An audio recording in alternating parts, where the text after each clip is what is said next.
qualche un malvento muto d'accedo e di pensiero, sempre un amabile leggiadro viso in pianto e riso e menzognero. La donna immobile quale un malvento muta d'accendo e di pensiero, di pensiero.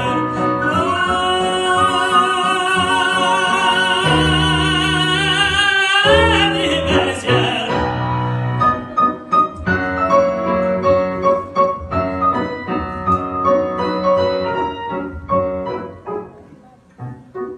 È sempre il misero chi a lei s'affida, chi le confida, mal cauto il core, ormai non sentesi, felice a pieno, chi su quel seno